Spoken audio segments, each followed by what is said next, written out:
Hello, how are you? I hope everyone is gesund, stark und freilich, begashmus und beruchnis. Hope everyone is healthy, strong, and happy physically and spiritually. Today is Erev Shabbos Kodesh, Parshas, Toldos, Shabbos Mevorchim, Chodesh Kislev, and in New York, there's the Kinus HaShluchim, the conference of all the Shluchim of the world, some 6,000 rabbis, Shluchim emissaries of the Rabbi gather in New York to strengthen each other and inspire each other and to become rejuvenated and galvanized to carry on the mission of bringing goodness and kindness and holiness and building up Judaism all over the world. So, as usual, since the war started, we've been adding tzedakah. So, Gedelet tzedakah shemakarev sagula. We should win the war and Mashiach should come now. We're going to start with a prayer, which this prayer is actually taken from the words of this week's Parsha. In this week's Parsha is the story of Yaakov and Esav. It's also the beginning of the story of Yaakov and Esav, and it speaks about Eila Toldos Yitzchak, the adventures of Yitzchak. It speaks about the children of Yitzchak, depending on how you translate the word Toldos. So, interestingly, I don't know if you're aware of it, Motzei Shabbos, we say a prayer. It's called V'yitlcha ha'elikim. And the custom is that two people say it from one siddur, and it's blessings. And when we say two people saying it together from one siddur, one person is bestowing the blessings to another. So the actual first couple of verses of the prayer that we say on Motzei Shabbos, as the Shabbos ends, comes from this week's Parsha, where Yitzchak blessed Yaakov twice. He blessed him first, where Esav was supposed to get a certain blessing, and he gave that blessing to Yaakov. And then later, Yitzchak sends Yaakov on a shlichus, and he gives them blessings then also. So the blessings that we give each other on Motzei Shabbos for the rest of the week, that's an extra infusion of empowerment, comes from this week's Parsha. So we'll say the words and translate. V'yitlcha Elihim ital hashamayim mishmay ne'oretz v'reiv dagon v'siroish. Hashem should give you from the dew of heaven and from the fat of the earth and lots of grain and wine. Yavducha amim v'yishtach v'lecha liyumim heve gvir la'achecha v'yishtach v'lecha b'nei yimecha elalecha orur m'varecha baruch. And nations will serve you, nations will bow down to you. Be a master over your brothers, and your mother's sons will bow down to you. Then, at the end of the parsha, later, Yitzchak says the words, Ve'el Shaddai yivarech etzcha v'yafrecha v'yabecha v'yisel lekal amim. Hashem will bless you and make you fruitful. He will increase the number of your children and make you a large nation. You'll be a gathering of many shivatim, each considered a nation. V'yitlecha es birkas Avram l'chol zarecha itoch l'rishtecha es eretz mugarecha shenos nalihim l'Avraham. Hashem should give you the blessing that He gave to Avram, your grandfather, to you and to your descendants together with you, to inherit the land you live in, the land that Hashem gave to Avram, which is Eretz Yisrael. So these are the words we say every Motzei Shabbos. So here we see that the words that we learn in this week's Parsha has such relevance and such power that till this very day, thousands of years later, we're repeating it every single Motzei Shabbos. So it's a great, great source of blessings. All blessings are contained in these words. So primarily what I'm going to say first is a talk of the Rebbe in Likutei Sichos Chelik Yud. If there's more time, we'll add more to it. So on the words V'yitlecha Elikim ital hashamayim, so Rashi says, what does it mean over here? V'yitlecha, there's a vav. V'yitlecha Elikim, and may Hashem give you. So Rashi says, Yitein v'yachzer v'yitein, may give and give again. And it's explained because since the first words that Yitzchak says to Yaakov is with the word and, as if he already said something to him. So Rashi explains that the and implies a repeated giving. Yitain v'yachzav v'yitin. That's what the vav of v'yitin l'cholikim stands for, again and again and again. So over here the Rebbe has a klotz kasha. Since Hashem is infinite, so when he gives a blessing, let the blessing be infinite blessings. What does it mean that he has to yitin v'yachzav v'yitin? What is the meaning that he gives and he gives again? He can give once, but that blessing is infinity.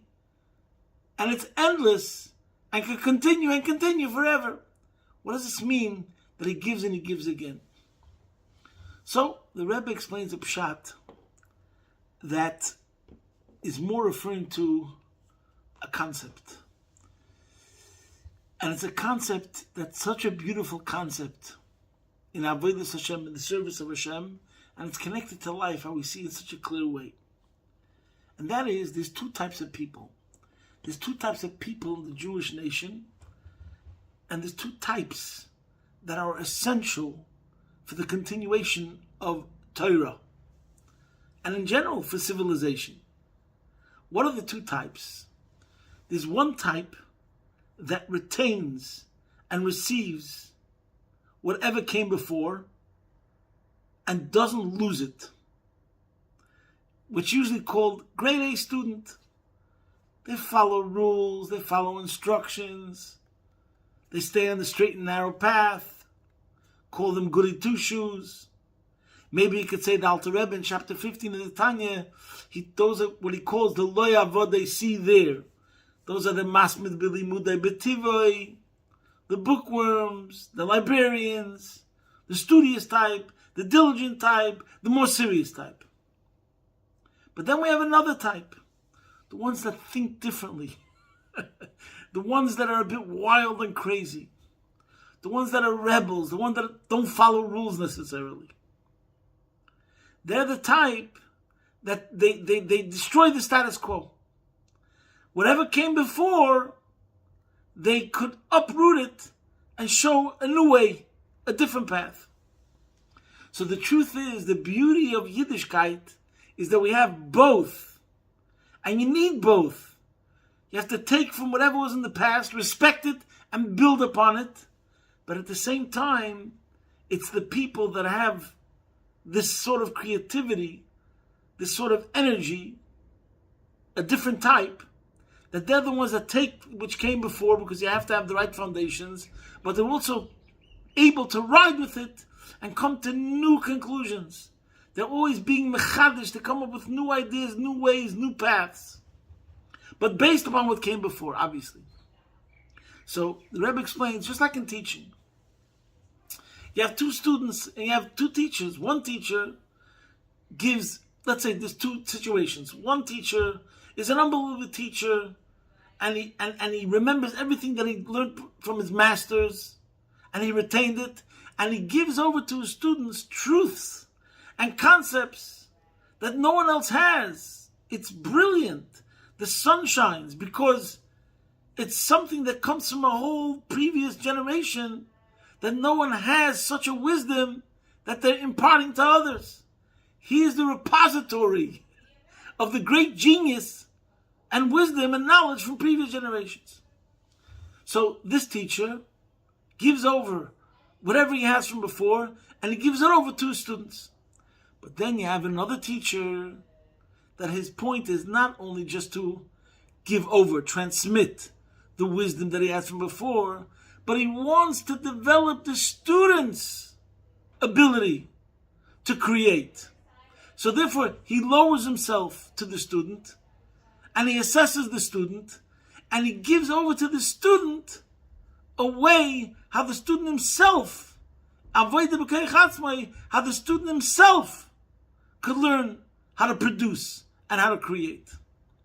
So just like we have these two different sort of teachers, one teacher is primarily a repository of light from previous generations, and another teacher is greater in developing the skills of the student. What's the difference between the two? Each one has a quality. If we talk about the level of the oil, the light, the first teacher has a higher level of light. If we talk about the quality of the keli, the idea is meant to develop the recipient and the student. The second way is greater because the second teacher actually is developing the student in order for the student to become self-sustaining and able to come up with ideas. Even though that these ideas that the student will come up with don't match any ideas that the students, that the scholars of the previous generation came up with, because they were much more smarter, but nevertheless, it continues the tradition and the continuation of study only if it keeps on producing new material, regardless of whether the new material is in the same grade, in the same level, in the same standard of the material of previous generations. Where do we see this? So the Rebbe says this is actually the famous Mishnah in Pirkei Avos, Perik Bey's Mishnah Tes. And it says over there 5 students were to Rabbi Yochanan ben Zakkai. He had 5 students. And he mentions the 5 students, Rabbi Elazar ben Hyrcanus, see there. And he describes that Rabbi Elazar ben Hyrcanus was Boyer Sud She'eini Ma'abetipa, a cemented cistern that does not lose a drop. And then he enumerates the qualities of the other students. But then the other one was Rabbi Elazar ben Aroch. He was Kemayan Amizgaber. He's like a fountain flowing with ever-increasing strength. So these are the 2 contrasts. One student was like a cemented cistern that doesn't lose a drop. Everything that you put into him remains. And then there's another sort of student. He's not so great in how he's being makabel, but he's always coming up with new ideas. Kemayin Amizgaber, like a fountain overflowing with ever-increasing strength. Now then the Mishnah goes along and says that one person says, one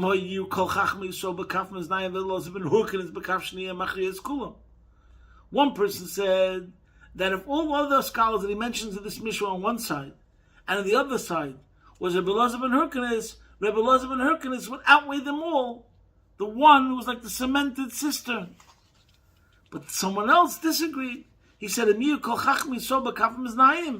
if all the others were on one side of the scale, Elazar ben Hyrcanus were on the other side, but Elazar ben Aroch, even the Elazar ben Hyrcanus would be on one side, but Elazar ben Aroch would be on the other, he would be Machrias Kulam, but Elazar ben Aroch would outweigh them all. In other words, the one who is the fountain that keeps on with new strength, new ideas. So 2 perspectives. In one perspective, it's the cemented cistern, which is more important and greater. And the other perspective, it's the one that keeps on creating new content, new material, so to speak. And it's also explained that really these 2 are similar to, there's a Gemara in Parshas that talks about 2 types, and similar to these qualities that it says in the Mishnah, that one was called the Sinai, and one is called the Oiker Harim. Sinai comes from the word Sinai. What does it mean? That by him the law was so clear as the day it was given in Sinai. That was one sage. But the other sage is called Oiker Harim, uprooter of mountains, which means his knowledge was not as vast and necessarily had everything as if it was given today in Sinai, but nevertheless, he was able to take the knowledge that he had and come up with new ideas and apply it to new situations. In the Gemara and Parshas, it says which one is more important, who should lead the Academy of Bavel, and the Gemara said which one takes precedence, Sinai. And the Gemara says over there, the words, I'm just translating in English, since all are in need of the master of wheat, one who is a repository of teachings. Because in the end of the day, since in Judaism and Torah, everything has to have a foundation, everything has to have a source, so we have to go to the original source, which is Sinai, so the one who has all the information from before, that's what keeps it anchored and grounded, that it doesn't veer off. So we need to start with the one who's the Sinai, who retained all the wisdom that came from before. But in general, what does this mean? What does this all mean in Avodah?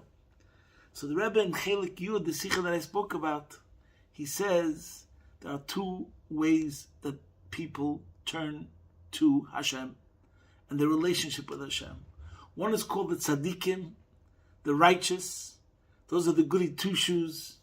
They want to do the right thing always. They have respect for the rules. And this is meant to be the way for most people.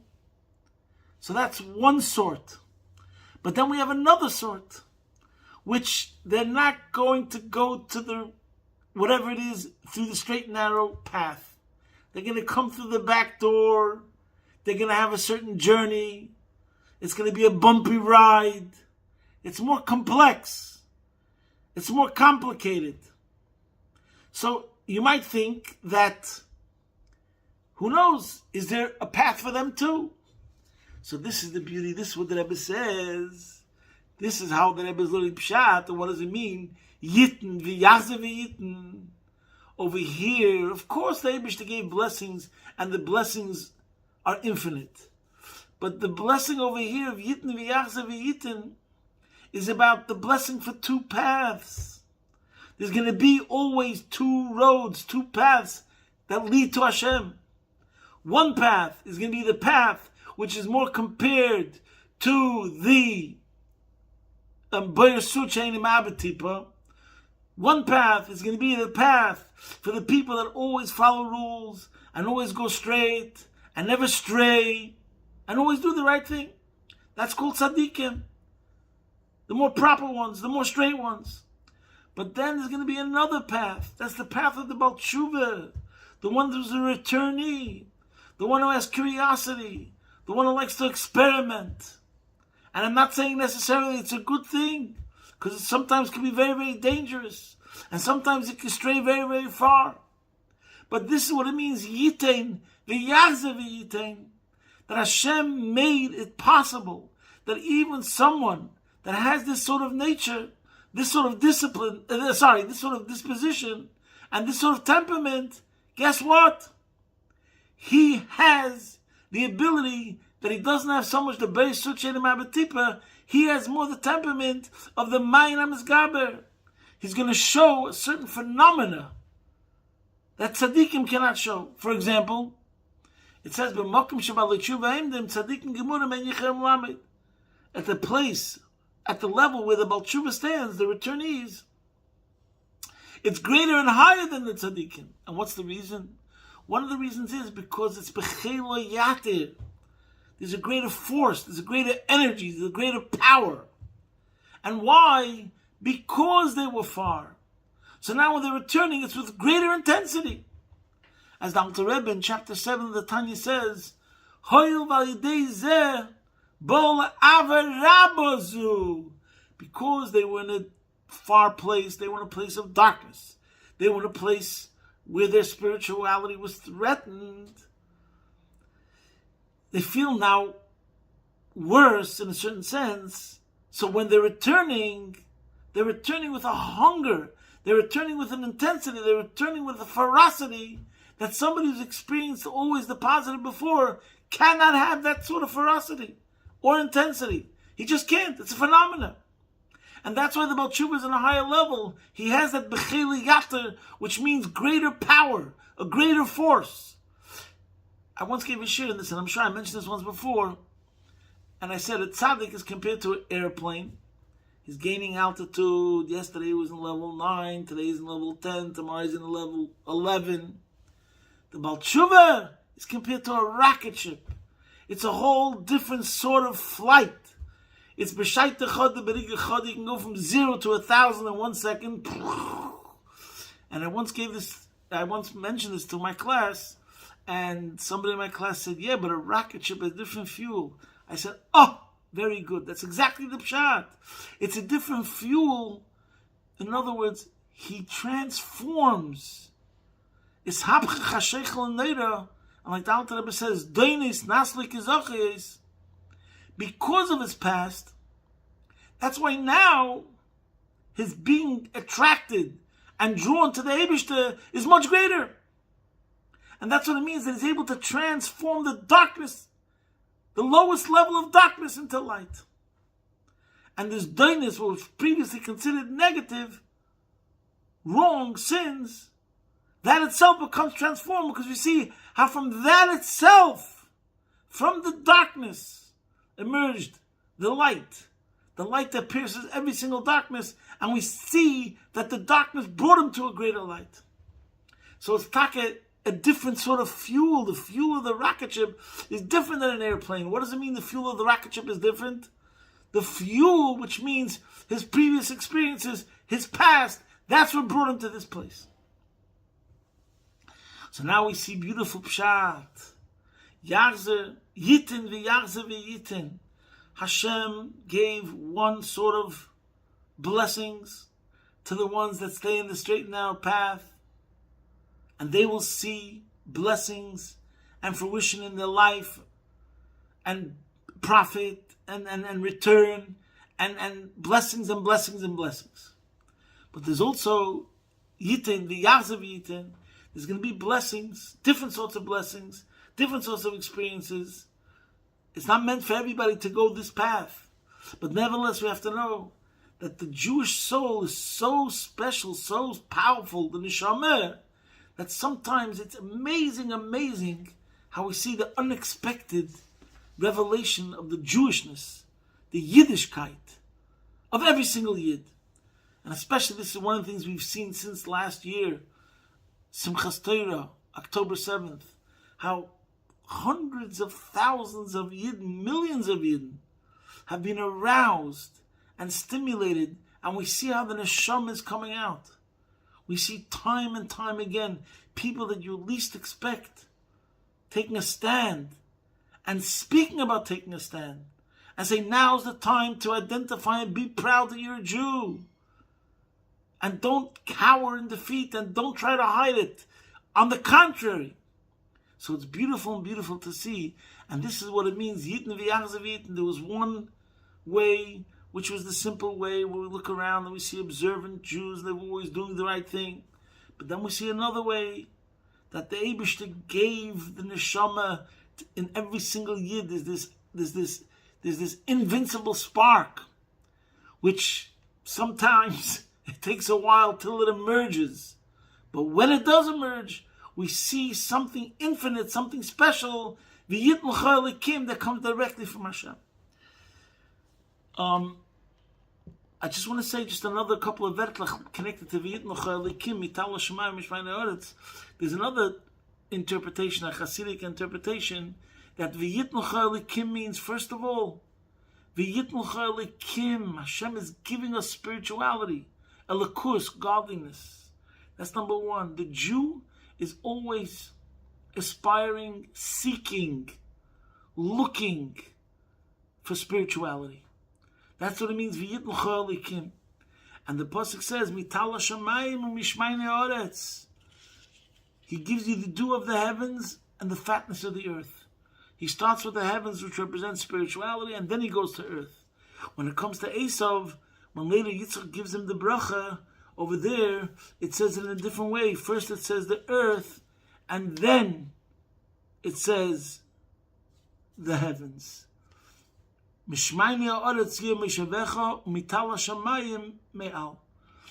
Yitzchak blessed Esav later, he says first, the fatness of the earth shall be a dwelling, and the dew of the heavens from above. So that's the difference, and this is what we spoke last week. Another major point in this week's Parsha, I'm saying we spoke last week, was about spirituality and the physical, and the question is, what's dominant? What's the priority? And in general, now's not the time to get into it, we'll leave it for another time. In Parshas Toldos is the whole contrast between Yaakov, represents the Jew, Esav represents the contrast. And one is the idea that spirituality is dominant, and the physical is only a means to be able to become channeled and transformed and elevated to spiritual. And the other way around is the opposite. What's dominant is the physical. Like in the beginning of the Parsha, where Esav says, give me some stew. And he sells him the birthright. See there in the beginning of the Parsha, and see the Rashi, where it means he just goes after the physical and he gives up on the spiritual. If the spiritual serves the physical, sometimes they'll turn to God because they have no other choice. They want to be in a good terms with God. but they're not really interested in the spiritual. Then you have another person who is always seeking what's the deeper meaning, purpose, etc. And that's a Yid. So the Eibusher should help. We'll leave it at such. This week is the Kinnis HaShluchim. And the Rebbe once spoke a Sikha in Parshas Toldos, Tovshim Memches. And it was a gathering of the Shluchim, and he spoke all about Yitin, V'yachza, V'yitin, that all those that will dedicate themselves with this purpose of going out to take care of a Jew, wherever they may be. They are given these blessings of a Yitncha, Likim, Yitin, V'yachza, V'yitin. In the simple meaning, besides everything we spoke today, it means endless blessings. Yitin, V'yachza, V'yitin, endless blessings. Hashem should bring endless blessings to everyone. And first and foremost, the ones that are standing in the front lines. All the shluchim should be blessed to be able to continue full of fire, full of energy, full of spirit, full of joy, full of enthusiasm. And joy and enthusiasm is contagious. A shliach who's full of joy and enthusiasm is able to ignite others and inspire others with joy and enthusiasm. And the Eibusher should help that each and every single one of us should do our jobs properly. And this will bring about the Gula Mitzvah Shlema, take it from a Yad Mamish. Posting from my home, Be'ez Hashem Yisbarach, your man in Melbourne.